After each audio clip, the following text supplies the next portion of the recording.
শোনো স্বামী, অভিশাপ আছে, সূর্য ওঠার সঙ্গে সঙ্গে তোমার মৃত্যু হবে। পারবে না।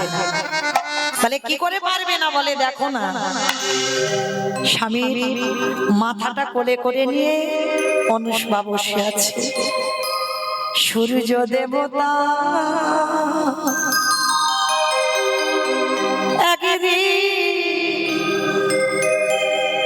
পরে ওঠো, সূর্য দেবতা একদিন পরে ওঠো। সূর্য দেবতা একদিন পরে ওঠো। সূর্য দেবতা একদিন পরে ওঠো। সতী নারী শীতের সিঁদুর মুছে দিল, সতী নারী হাতের শাখা ভেঙে দিল। তোমায় বলি সূর্য দে উদয় হইও না। সূর্য দেবতা একদিন পরে ওঠো। সূর্য দেবতা একদিন পরে ওঠো। যখনই অনুষ্বা মা বলল সূর্য দেবতা একদিন পরে ওঠো, সতী নারীর হাতের শাখা শীতের সিঁদুর তুমি কোনোদিন মুছে দিতে পারো না। এইবার ওই একটা কথায় সূর্যদেবের ওঠার রাস্তা অবরোধ হয়ে গেল। এক সপ্তাহ হয়ে গেল আর সূর্য উঠছে না। আর সূর্য না উঠলে পত্রিমণির মৃত্যু হবে না। রাস্তা অবরোধ হয়ে গেছে একটা মর্তধামের নারীর কথা। আর যখন সূর্য উঠতে পারছে না, বাবা সূর্যদেব যদি না ওঠে জীব জগৎ সব মরে যাবে, কেউ বাঁচবে না। গাছপালা না থাকলে অক্সিজেন পাবো না, আর জীব জগৎ সৌরশক্তি তো দরকার, বাঁচবো না, কেউ বাঁচতে পারবো না। সূর্য উদয় হয় তার নিয়ম অনুসারে, তাই তো আমাদের প্রাণ আছে। তো আজকে যেই না সূর্য এক সপ্তাহ উঠছে না, দেবতারা অস্থির হয়ে গেছে, চঞ্চল হয়ে গেছে। সবাই মিলে গিয়ে দাঁড়িয়েছে, প্রভু প্রভু কি ব্যাপার প্রভু, তুমি কি খবর রাখো না? এক সপ্তাহ হয়ে গেল, সূর্যদেবের কি হলো, উঠছে না কেন? সে কি সূর্য উঠছে না মানে তার তো সময় নিয়ম অনুসারে তাকে প্রতিনিয়ত উঠতে হবে। বলে না, উঠতে পারছে না, কি হয়েছে বুঝতে পারছি না। বৈকুণ্ঠপতি নারায়ণ ধ্যানাস্ত হয়েছে, আর ধ্যানাযোগে দেখছে মর্তধামের এক নারী, তার কথাই রাস্তা অবরোধ হয়ে গেছে। সে সূর্যের রাস্তা আর খোলা নেই, বন্ধ, সে আর উঠতে পারছে না। নারায়ণ এক বালক রূপ ধারণ করে অনুষ্বা মার কাছে ছুটে গেছে। মা, ও মা। কে বাবা? স্বামীর মরা মাথা নিয়ে বসে কাঁদছে। ও মামা, কৃপা করে তুমি সূর্যকে উঠতে বলো, কারণ তুমি সূর্যকে উঠতে বলছো না বলে সূর্য উঠতে পারছে না। আর সূর্যদেব যদি না ওঠে, তুমি কি চাও মা যে তোমার একটা কথায় জগতে সবাই মারা যাক? অনুষ্বা মা স্বামীর মাথাটা রেখে ওই বালকের কাছে এসে করজোর করে বলছে, জানি না বাবা কে তুমি, তবে আগে তুমি আমার একটা প্রশ্নের উত্তর দাও তো বাবা, তুমি আমাকে কি বলে ডেকেছো? বলে কেন মা বললাম? বাহ, হ্যাঁ রে বাবা, মা বলে যখন ডাকলি, কোনো মা কি পারে, কোনো সন্তান কি পারে যে তার মার শীতের সিঁদুর হাতের শাখা ভেঙে দিতে? তুই কি করে বলছিস সূর্য যদি ওঠে আমার স্বামীর মৃত্যু হয়ে যাবে? ও মামা, আমি কথা দিলাম যদি তোমার স্বামীকে আবার বাঁচিয়ে দিই, পারবি না, কারণ তুই তো আমার স্বামীকে নিবি না, নেবে যমরাজ। যমরাজ আসুক, সে বলুক, তারপর। লক্ষ্য করেন মা, যারা লীলাটা শুনছেন, একটা সাধারণ নারীর কত ক্ষমতা থাকে। আমরা চালনা করতে পারি না। নারী শক্তি, নারী দশভুজার অংশভূতা। জগৎজননী মা যেমন 10 হাতে অসুর নিধন করেছিল, যেদিন অসুরদের অত্যাচারে দেবতারা স্বর্গ ছাড়ে, জগৎজননী মা দশভুজা দুর্গা 10 হাতে সামলেছিল। আর আপনারা আমরা সেই মহামায়ার অংশভূতা, অংশের অংশ। তো আজকে আমরা চালাতে পারি না, চালনা করতে পারি না, তাই সেই শক্তিটা আমাদের জেগে ওঠে না। কিন্তু যদি কেউ জাগাতে পারে, নারী শক্তি থেকে সবসময় পুরুষ দুর্বল হতেই হবে। তো এইবার যেই না বাবা এসে অনুসুবা মা করজোর করে দাঁড়িয়ে বলছে, বাবা যমরাজ এসে তো আমার স্বামীকে নিয়ে যাবে। নারায়ণ ছুটে গেছে যমরাজের কাছে, যমরাজ যাও যাও যাও, তুমি তাড়াতাড়ি অনুসুবা মাকে বলো, না হলে সূর্য উঠবে না। যমরাজ ছুটে এসেছে, করজোর করে বলছে, মা তুমি তোমার কথা ফিরিয়ে নাও, আমি কথা দিচ্ছি তোমার স্বামীকে আমি প্রাণ নেব তো, কিন্তু একদিক থেকে তোমার স্বামীর প্রাণ নেব, আবার দ্বিতীয় কলেবর থেকে তোমার নতুন স্বামী, সুস্থ স্বামী আমি ফিরিয়ে দেব, কথা দিলাম। ঠিক আছে, তুমি যখন বাবা কথা দিচ্ছ, আমিও বললাম, হে সূর্যদেব, সত্যি যদি তুমি আমার কথায় উঠে না থাকো, আমি তোমার আদেশ দিলাম, এই মুহূর্তে তুমি উদয় হও, উদয় হও, উদয় হও। যেই না বলা সূর্যদেব উদয় হলো, আর সূর্য যেই উদয় হলো, অত্রি মুনির মৃত্যু হয়ে গেল। একদিকে মরা স্বামী, আর একদিকে যমরাজের আশীর্বাদে সুস্থ সবল স্বামী প্রাণ ফিরে পেল। আর যখনই প্রাণ ফিরে পেয়েছে, অনুসুবা মার আনন্দ, সব কাজে জয়ী হয়ে স্বামীকে নিয়ে ঘরে ফিরেছে। ব্রহ্মা বিষ্ণু মহেশ্বর তিনজনে চিন্তা করছে, আচ্ছা নারদ যে রান্না খেয়েছে, আমরা তো ওই রান্না খাই নাই, যাই আমরা একটু খেয়ে আসি অনুসুবার হাতের রান্না। এইবার তিন দেব সাধারণ বৈষ্ণব রূপ ধারণ করে অনুসুবা মার কাছে গিয়ে বলছে, অনুসুবা ভিক্ষাং দেহি। এখনো পরীক্ষা ফুরাচ্ছে না, এখনো চলছে, ভিক্ষাং দেহি। যেই না আঁচলটা পেতেছে, মা অনুসুবা বলছে, এসো বাবা এসো, তোমরা কারা, আমাদের চিনবে না মা, আমরা কটা দিন এখানে থাকতে চাই। ভালো কথা তো, আমি কথা দিলাম, আমি মাদুপুরি করে আমি স্বামী সেবা দিয়ে আমি তোমাদের সেবা দেব, এসো। শোনো, পরম বৈষ্ণব বাবা ভোলানাথ বলছে, পরীক্ষা নিচ্ছে, ওই রকম করে সেবা দিলে হবে না। সেবা যদি একান্ত দিতে চাও, আমাদের সামনে তোমাকে বিবস্ত্র হয়ে সেবা দিতে হবে। চমকে উঠলো অনুসুবা মা, বিবস্ত্র হয়ে সেবা দিতে হবে? হ্যাঁ। বলো পারবি না, আমরা অন্য বাড়ি দেখবো না। দাদা অতিথি বৈমুখ করতে নেই, তোমাদের যখন সেটাই ইচ্ছা তাই হবে। কিন্তু মা, সন্তান ছোট থাকলে ভালো, সন্তান যখন বড় হয়ে যায়, যতই হোক সন্তান তো, সন্তান যখন বড় হয়ে যায়, মায়ের তো একটা লজ্জা বোধ আসে, সন্তানেরও একটা লজ্জা বোধ আসে। তা মা অনুসুবা অত বড় বড় সন্তান সমজ্ঞানী দেখলেও বিবস্ত্র হবে কি করে? অনুসুবা আমারও শক্তি কম নয়, মনে মনে ভাবছে, তোমরা যেই হও না কেন, তোমাদের আমি চিনি না বটে, তবে আমিও জানি বিবস্ত্র হয়ে সেবা দেব। স্বামীর কাছ থেকে কুমণ্ডলীর জলটা এনেছে, ওর তো একটাই মন্ত্র, ওম পতি পরমেশ্বরায় নমঃ।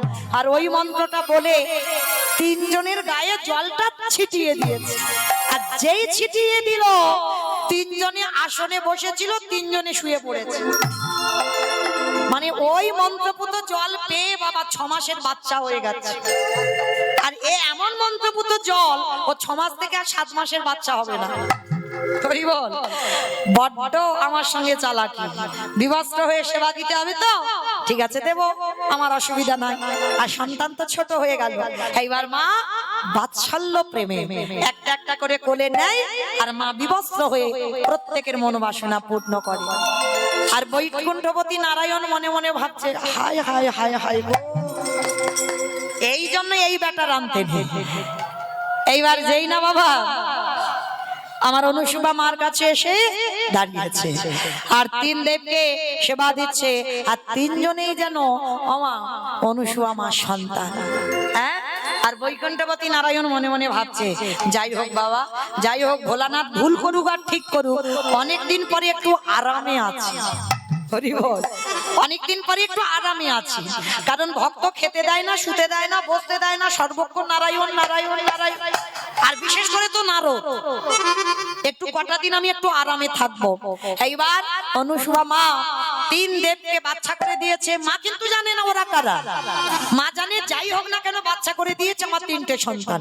এইবার 3 জনকে তেল মাখায়, নিজেই দুগ্ধ সেবা করায়, নিজেই ওই রোদে ঘুম পাড়ায়, 3টে দোল্লায় 3 দেবকে দিয়ে। আর মা কি করে, প্রত্যেকদিন ওদেরকে আদর করে, যত্ন করে, ভালোবাসি, আর মা রান্না বান্নাই করে দিন কাটায়। আমার এটা টুলু ধনী।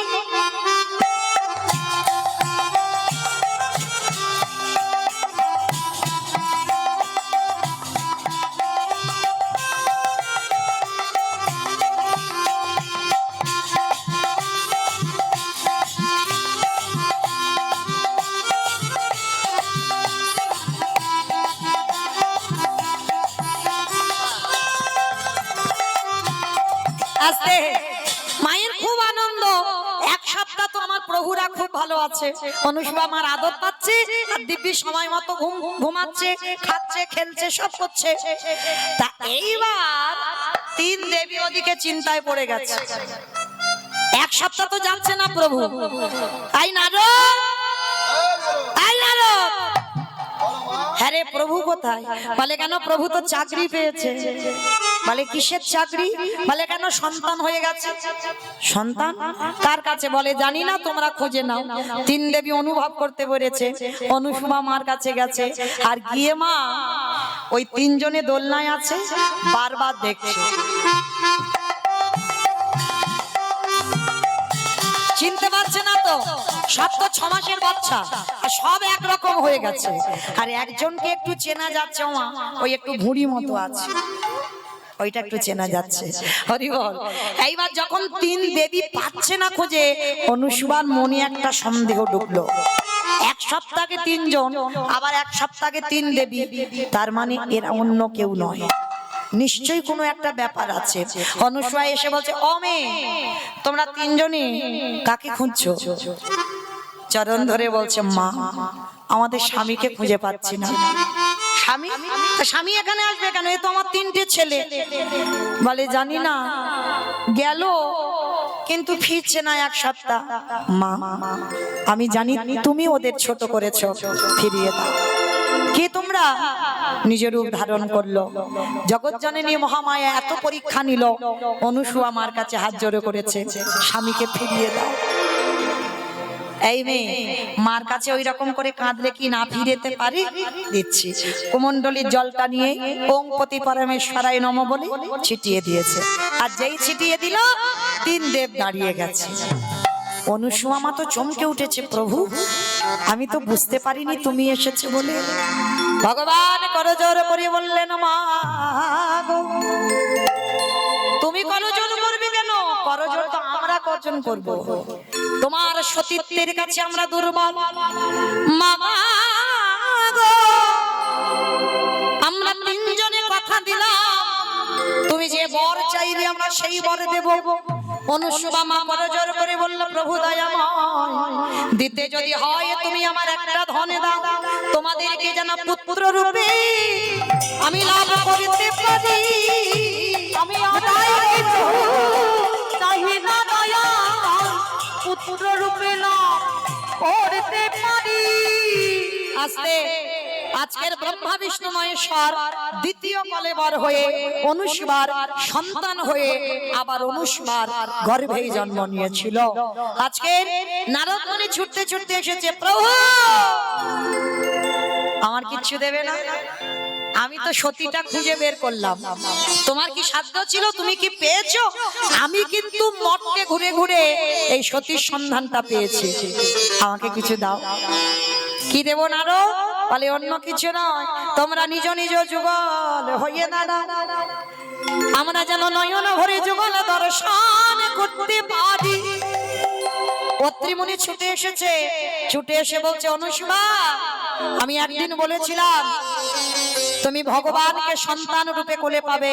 সেই পেলে নারদ এসে বলল, মা অনুসুবা, সেদিন যে বৈষ্ণব সেজে আমি গিয়েছিলাম তোমার বাড়িতে তোমার সতীত্ব দেখবার জন্য, তাই তুমি উত্তীর্ণ হয়েছো এই মর্তের মাটিতেই, তুমি একমাত্র মহাসতী অনুসুবা।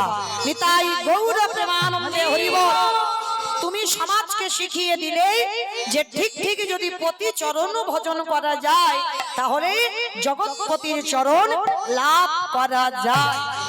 স্বামীর বামে স্বামীর বামে স্বামীর বামে দাঁড়াইল নবীন কিশোরী গো।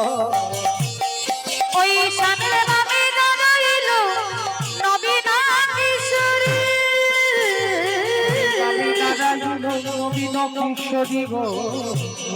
ওই স্বামীর বামে দাঁড়াইল নবীন কিশোরী।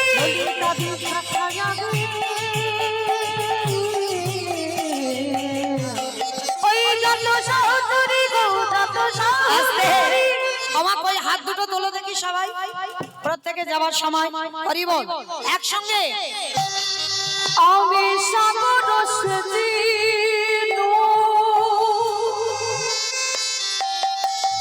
মানিকুলু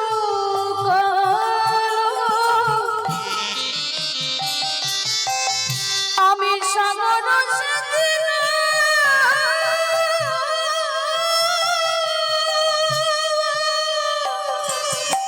কি অপরাধ ছিল তুমি বলে দাও আমার।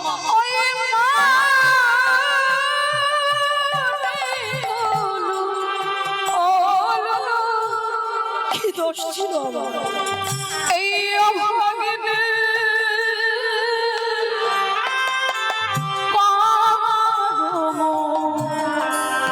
দোষের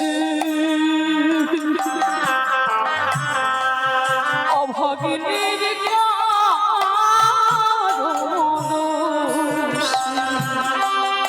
আমি সুখের নিতাই গৌর পরিবার হরি বল।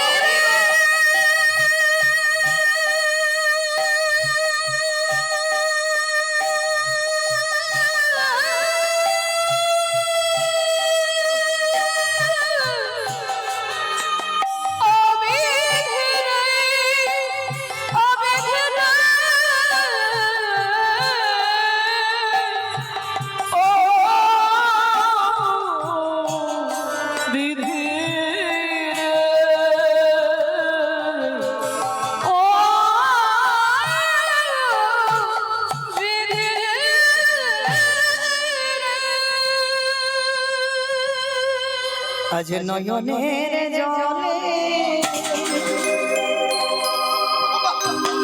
আজ অনুসুয়া মায়া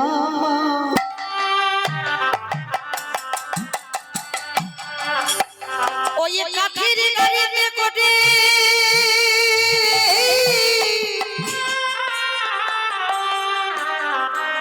আজ সরবতীর্থে স্নান করাতে যা। আর পৌঁছে গেল বাবা একেবারে মরুভূমিতে, টানতে টানতে গাড়িটা নিয়ে গেল মরুভূমিতে। আর সেইখানে এত রোদ, অনুসুয়া একটু জল দেবে অনুসুয়া, বড় কষ্ট।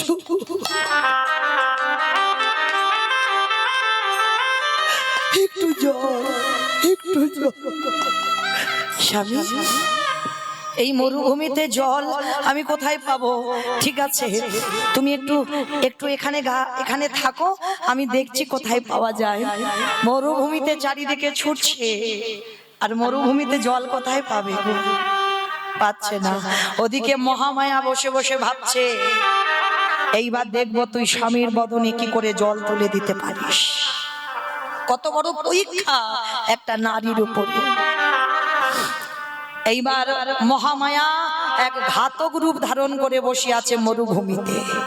আর সেইখানে গিয়ে আমার অনুসূয়া মা জিজ্ঞাসা করছে, বাবা ঠাকুর আপনি বলতে পারবেন আমি কোথায় গেলে একটু জল পাবো? ওইখানে আমার স্বামী বসে আছে, বড় বড় পিপাসায় কণ্ঠ শুকিয়ে যাচ্ছে, আমার স্বামী বড় অসুস্থ। এই মেয়ে, মরুভূমিতে তুই জল কোথায় পাবি? তবে শোন, জল পেতে পারিস যদি আমার এই অস্ত্রটা দিয়ে তুই তোর এই দক্ষিণ উরুদেশটাকে ছেদন করে দিতে পারিস। তোর ডান চরণটাকে যদি কেটে ফেলে দিতে পারিস, তাহলে এক্ষুনি তুই এই জায়গা থেকে জল পাবি। অনুসূয়া মা মনে মনে ভাবলেন, স্বামী এ দেহটা তোমার, আমার নয়, তোমার সেবার লাগবে, তাহলে তোমার সেবার লাগি দেখো আজকে তোমার অনুভূতি বিনা তোমার পিপাসার জলের জন্য আমার ছেদন করতে হবে। তুমি আমায় ক্ষমা করে দাও, কারণ আমি যদি আমার এই উরুদেশটা ছেদন না করি আমি পিপাসার জল পাবো না। ঘাতকের কাছ থেকে তুলে নিয়েছে। মহামায়া অবাক হয়ে যাচ্ছে, যেটা কি করে সম্ভব, যেটা আমরা হলে পারতাম না। আর একজন সাধারণ মর্তের নারী স্বামীর মুখে জল দেবে বলে নিজের একটা চরণ ছেদন করে দেবে। ঘাতকের কাছ থেকে অস্ত্রটা নিয়েছে অনুসূয়া মা। বেশ বাবা ঠাকুর, আমি কথা দিলাম আমার এই অঙ্গ ছেদন করে দিলে আমি জল পাবো। পাবি মা, ছেদন করে দেখা। ওং পতি পরমেশ্বরায় নমঃ, ওং পতি পরমেশ্বরায় নমঃ, ওং পতি পরমেশ্বরায় নমঃ বলে ওই দক্ষিণ উরুদেশটাকে ছেদন করে দিল। আর যখনই ছেদন করে তখনই দেখে না বাবা, ওই মরুভূমিতে জল থই থই করছে। চমকে উঠল অনুসূয়া মা, এটা কার এমন মায়া? স্বামী সেবার জন্য একটা উরুদেশ কেটে দিল। জল নিয়ে যাবে কি করে? পাত্র তো নেই, নিজের আঁচলটা জলে ভিজিয়েছে আর যাচ্ছে ওই বালির উপরে মা বুকে হেঁটে, ওই বুকে হেঁটে যাচ্ছে। বালি তেতে গেছে গরমে, বড় কষ্ট। যখনই ওই বুকে হেঁটে যাচ্ছে, অত্রিমুনির পিছনে গিয়ে স্বামী যাতে দেখতে না পায় ওই আঁচলটা নিগড়ে স্বামীর বদনে জলটা বড় তৃপ্তি পেলাম অনুসূয়া, বড় তৃপ্তি পেলাম।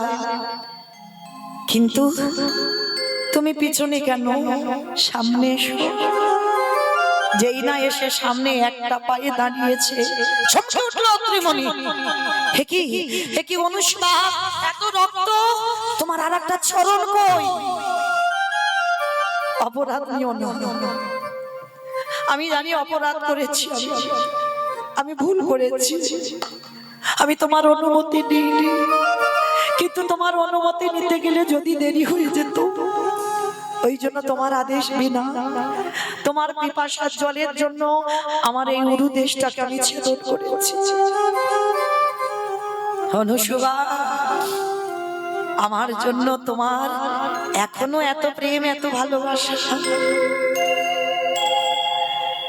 আমি যদি একদিন ভগবানকে ডাকি, আমি অসুস্থ হতে পারি।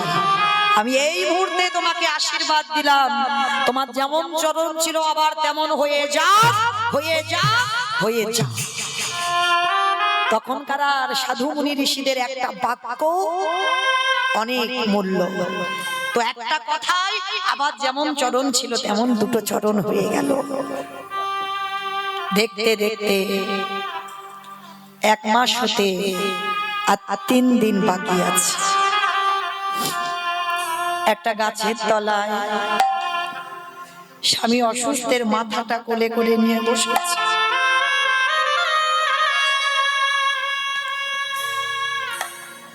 অত্রিমণি বলছে, অনুসূয়া এবার চলে যাও, এবার তুমি তোমার বাপের বাড়ি চলে যাও, কারণ আর তো মাত্র 3 দিন বাকি আছে। হিসাব করে আর 3 দিন পরে আমার সূর্য ওঠার সঙ্গে সঙ্গে আমার মৃত্যু হবে। যাও যাও, আমার এখানে বাঘ শিকাল কুকুরে ছিঁড়ে খাক, আমার অসুবিধা নাই, কারণ সেই তো আমার চলে যেতে হবে। আমি মৃত্যুকে আর ভয় পাই না। যাও, তুমি আমাকে রেখে চলে যাও। স্বামী, আবার তুমি ভুল করছো। যে কটা দিন সুখে কাটিয়েছি, সেই কটা দিন নয় দুঃখেও কাটালা, কিন্তু তোমার চরণ ছেড়ে আমি কোথাও যাব না। অনুসুয়া, তুমি কেন বুঝতে চাইছো না? 3 দিন পরে আমার মৃত্যু, আমি তোমাকে কার কাছে রেখে যাব? তুমি যদি তোমার বাপের বাড়ি ফিরে যাও, আমি তো মরে শান্তি পাবো। তুমি চলে যাও, তুমি চলে যাও। না শাশা, মরতে গেলে তোমার সঙ্গে মরবো, বাঁচতে গেলে তোমার সঙ্গে বাঁচবো। আর দেখি না কার এত বড় সাহস আমার কাছ থেকে তোমায় নিতে পারে। সাবিত্রী মা ফেরাইনি সত্যবানের প্রাণ, বেহুলা মা ফেরাইনি লক্ষিন্দরের প্রাণ। স্বামী মরে গেছে, হাড়গুলো গুছিয়ে রেখেছে। আবার আমার মনসামা চুরি করে একটা হাড় নিয়ে নিয়েছিল, সে আবার খুঁজে খুঁজে আনতে হলো। কত বড় একটা সতী নারীকে পরীক্ষা দিতে হলো, কিন্তু শেষে ভগবান দেব দেবী সবাই নত হতে হলো মা বেহুলার কাছে, মা সাবিত্রীর কাছে। যমরাজ এসে নত হয়ে গেল। অনুসুয়া মা মনে মনে চিন্তা করছে, আমিও পারবো, কারণ আমি একনিষ্ঠ ভাবে যদি আমি পতি সেবা করি, আমিও পারবো, আমিও করে দেখাবো জগতে। পদ্মের পাতা হে পাতায় দিচ্ছে করতালি, ও পদ্মের পাতায় পাতায় দিচ্ছে করতালি, ও পদ্মের পাতায় পাতায় দিচ্ছে করতালি।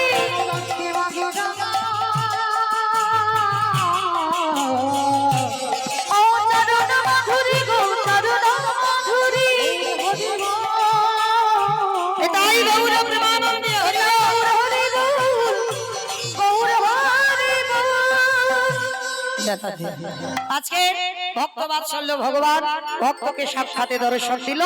মায়েরা আপনারা ভালো থাকবেন, সুস্থ থাকবেন। কই দেখি সবাই মিলে আমার সঙ্গে একবার হাত দুটো তোলো তো দেখি। দোহাতে তুলি বলি রে কৃষ্ণ না, ওরে বেদবেদের সকল মনস্কার। আমি একবার বলবো, সবাই বলবে, কেমন? হরে কৃষ্ণ কৃষ্ণ কৃষ্ণ হরে হরে, হরে রাম রাম রাম হরে হরে। বলো হরে কৃষ্ণ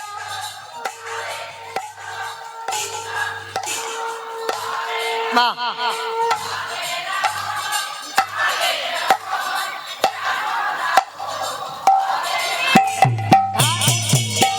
হরে কৃষ্ণ কৃষ্ণ কৃষ্ণ হরে হরে, হরে রাম রাম রাম হরে হরে। তপে তপে তোরে গেল হরি নামে, মধুর নাম চড়িয়ে দেব।